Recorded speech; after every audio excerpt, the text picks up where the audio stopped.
Oi, gente! Sejam bem-vindas, sejam bem-vindos de volta ao Violência contra a Mulher Não é Normal. Eu sou Amanda Sadala, sou cofundadora das Serenas e faz alguns anos que eu passo por várias escolas para conversar sobre violência sexual e violência doméstica com estudantes e com professores. Bom, pessoal, vamos para a nossa aula 2. Hoje a gente vai falar sobre o tema, que é violência de gênero, né? O que é essa tal de violência de gênero? Bom, gente, essa aula ela vai trazer a história de várias mulheres que eu conheci ao longo de muitos anos, de muito trabalho. E eu queria dizer que essa é uma aula difícil, tá, gente? Essa é uma aula que pode trazer algumas memórias difíceis, pode tocar em algum lugar na mente do coração de vocês que não seja tão fácil.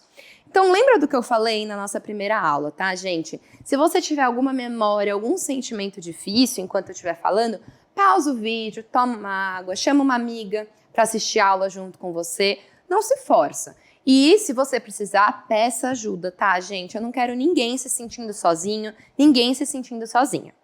Vamos começar? Bom, gente, vou contar então algumas histórias para vocês.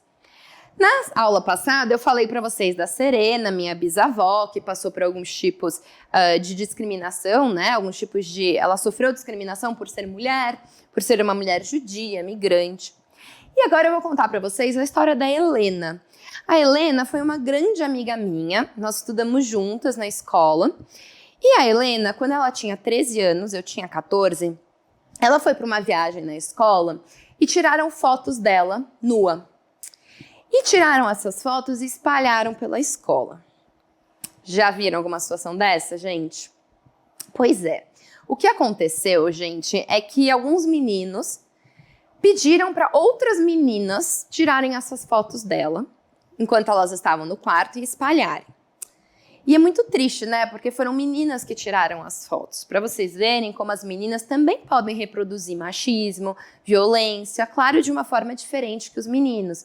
Mas as meninas não tiveram aquilo que a gente chama de sororidade. Lembra que a gente falou na aula passada? Quando as meninas se ajudam, se apoiam. E aí espalharam fotos da Helena pela escola. E a Helena sofreu muito pelas fotos dela estarem por aí, sofreu muito por sentir o corpo dela sendo exposto e sofreu muito pelas pessoas não apoiarem ela. Porque eu tinha a sensação que as pessoas não achavam que aquilo era tão grave, gente. Eu achei aquilo a coisa mais absurda do mundo. E eu olhava para o lado e as pessoas achavam que era horrível, mas nem tanto.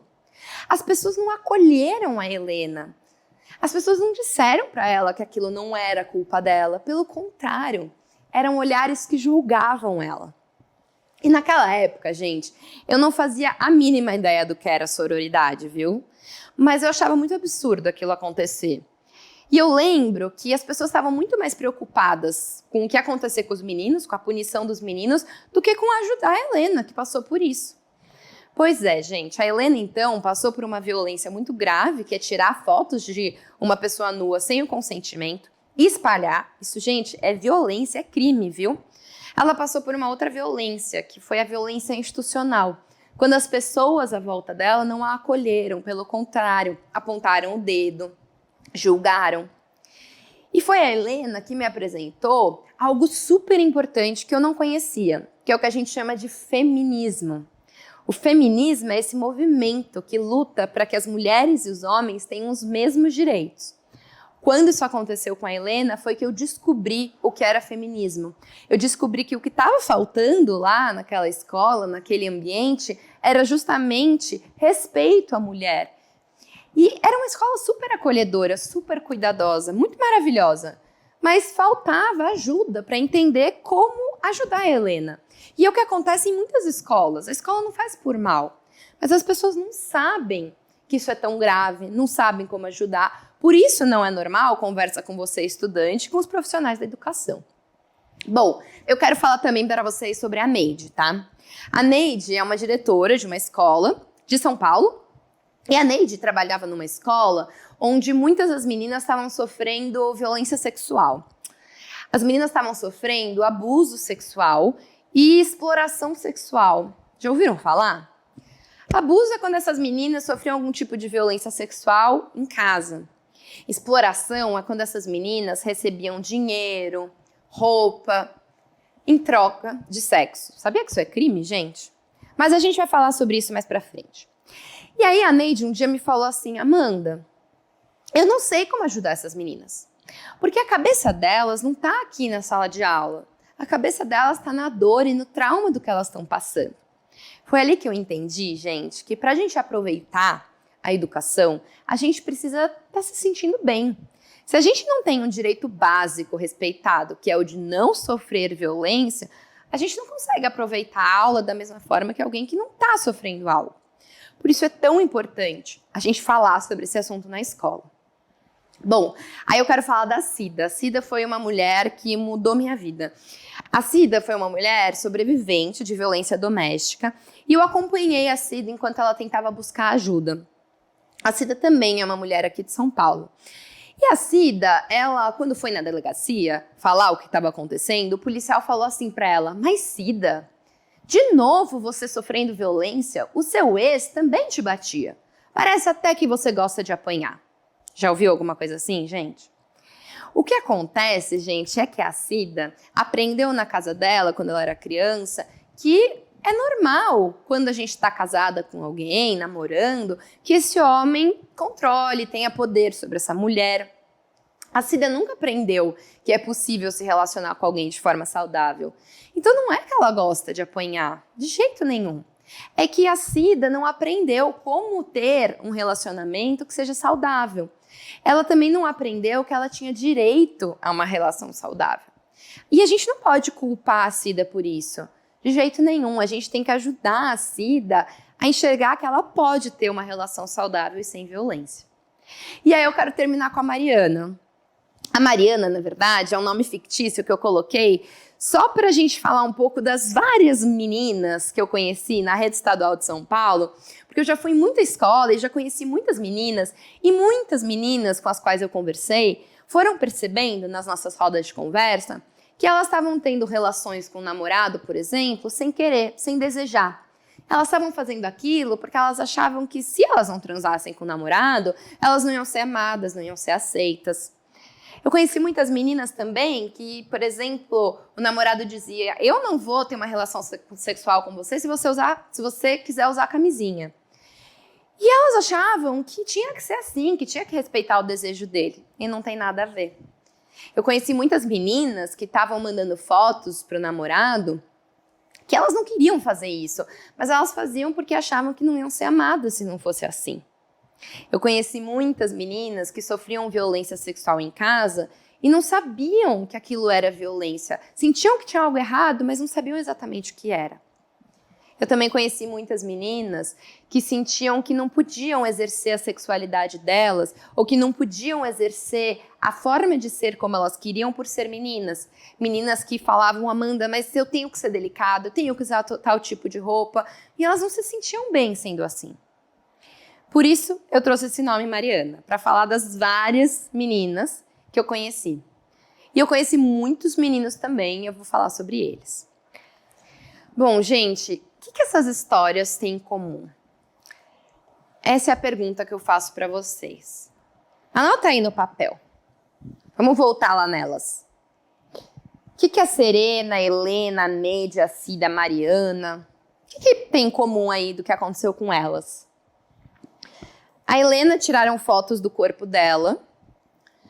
A Neide, ela tinha alunas, né, que sofriam violência sexual. A Cida sofria violência doméstica.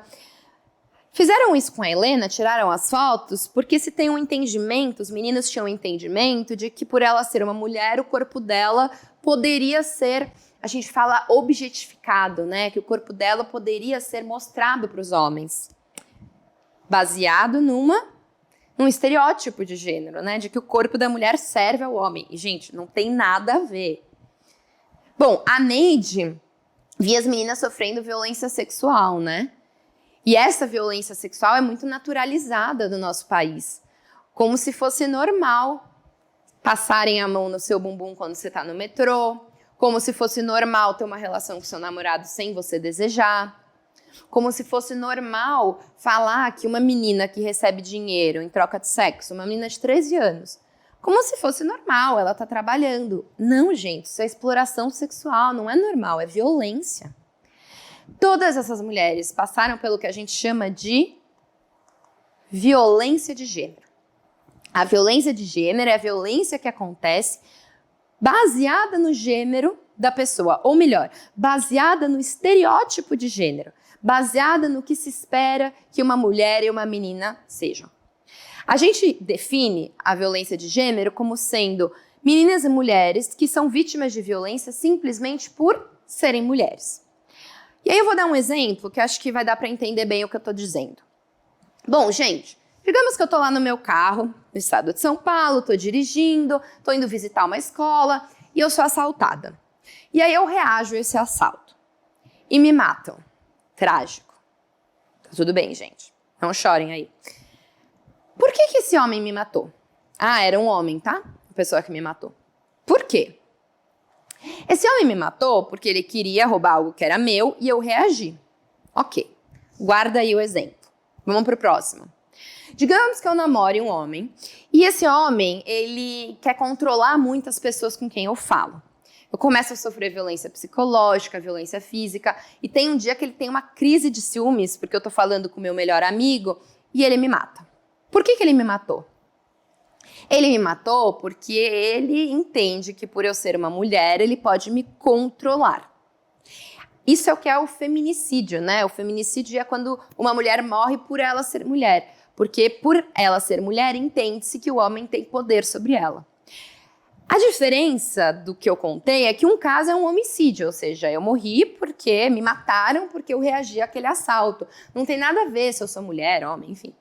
Agora, no segundo caso, me mataram porque eu sou uma mulher.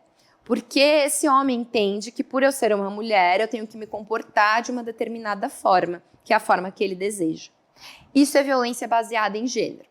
É uma violência que acontece pelas expectativas que a sociedade tem sobre o que é ser uma mulher. Bom, isso resulta em coisas muito difíceis, né, gente, no nosso país.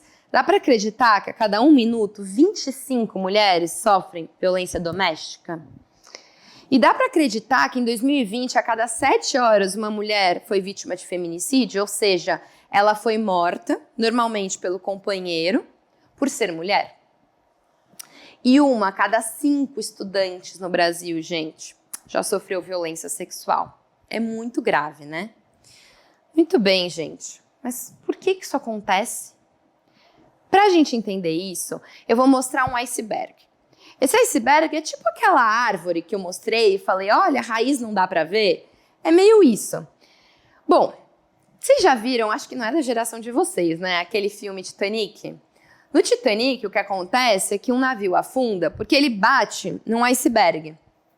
E ele bate no iceberg porque o motorista do navio, ele só tá vendo o comandante, ele só tá vendo um pedaço de pedra. Mas ele não sabe que embaixo da água tem uma pedra enorme, estão vendo? Uma pedra enorme. E aí, quando ele vem, ele bate e afunda. Ups, eu voltei. Ele bate e afunda. Ou seja, quando a gente fala da violência contra meninas e mulheres, a gente vê algumas coisas, mas a gente não vê outras. Eu vou dar uns exemplos. Bom, a gente vê o feminicídio. A gente vê no jornal que uma mulher foi morta pelo companheiro. Eu não estou querendo dizer que a gente vê na quantidade que a gente deveria ver. A gente fica sabendo muito pouco. Tem muitos mais crimes, muitos outros crimes que a gente nem fica sabendo. A gente sabe de um e outro. Mas o feminicídio é algo mais concreto, ou seja, a gente sabe que ele aconteceu. A agressão física também, né? A agressão física, a gente fica sabendo que a gente vê o roxo no olho da mulher, né? Então é mais visível.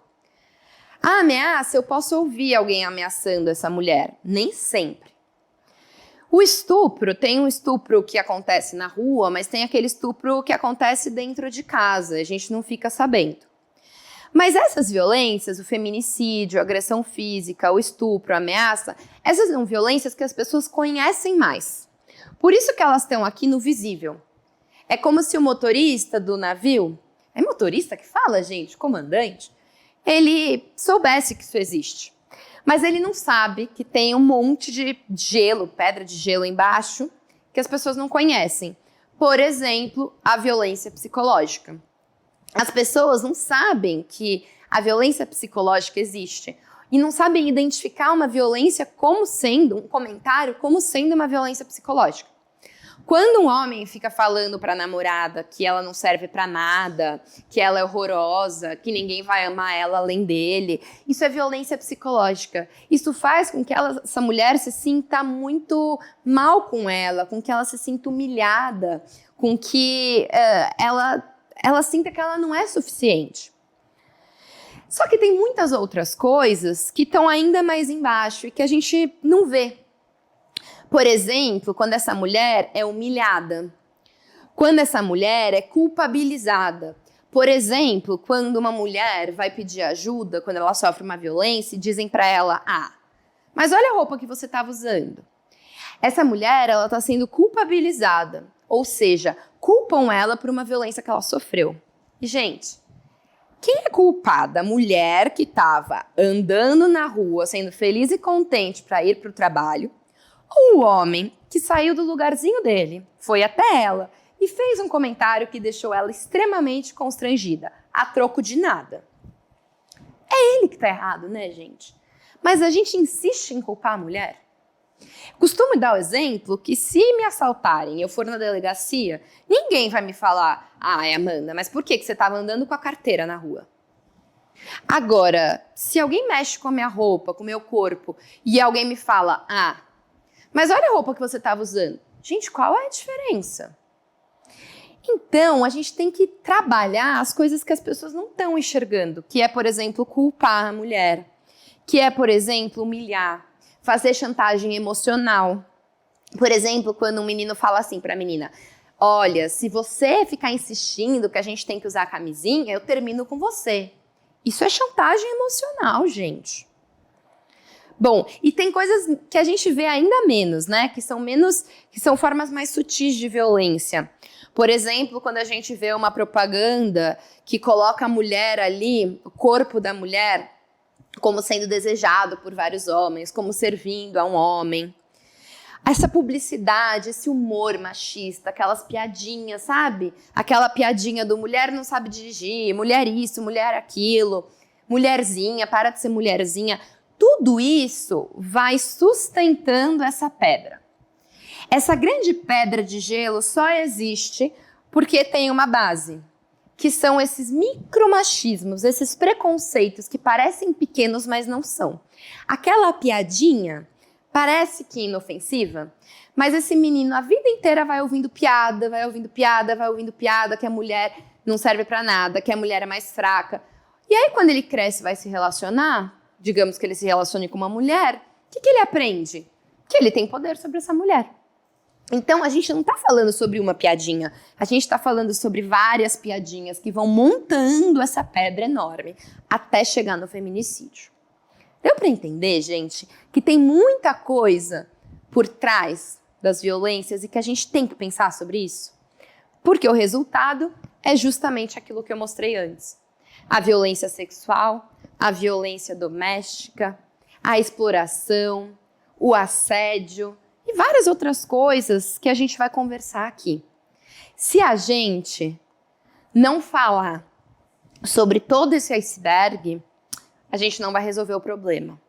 Se a gente só falar sobre o feminicídio e não falar sobre aquele comentário machista dentro de casa, o feminicídio vai continuar a acontecer. Eu não estou querendo dizer que o comentário machista tem a mesma gravidade que o feminicídio, não é isso. Mas o que eu estou querendo dizer é que são essas coisinhas pequenas do dia a dia que vão fazendo com que a nossa sociedade forme, eduque meninos que acham que tem controle sobre a mulher e mulheres que acham que tem que seguir aquilo que o homem está colocando. E é isso que a gente tem que desconstruir. A gente tem que entender que meninos e meninas podem ser o que quiserem. Isso é o mais importante. A gente tem que ser quem a gente quer ser. A gente tem que ter os mesmos direitos. E aqui nesse curso a gente vai aprender que a gente foi conquistando muitos direitos na lei. E a gente vai aprender sobre essas leis. Mas a gente também vai aprender que não basta ter a lei. A gente tem que mudar nossas atitudes no dia a dia. Por isso que eu falei, gente, esse curso é para meninos e para meninas. Não adianta eu só falar com as meninas. Senão as meninas vão tentar resolver um problema que elas não têm que resolver sozinhas, pelo contrário. Se os meninos não entrarem no jogo, a gente vai continuar enxugando gelo. Ou seja, a gente vai tentar resolver um problema sem ir lá na parte de baixo do iceberg, na raiz da árvore.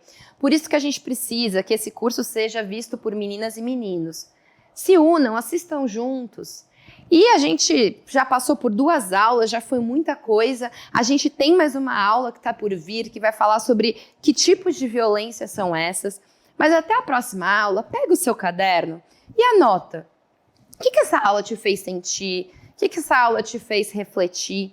Isso é super importante. Não é só assistir a aula, mas é pensar o que isso mexe, onde isso mexe em mim, o que eu posso fazer, o que eu posso levar para a minha escola do que a gente está aprendendo.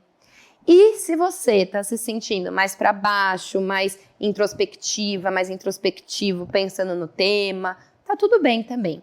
Respeita o que você estiver sentindo. Bom, pessoal, essa foi a nossa segunda aula. E na próxima aula a gente vai conversar sobre o que são as violências, quais são os tipos de violência.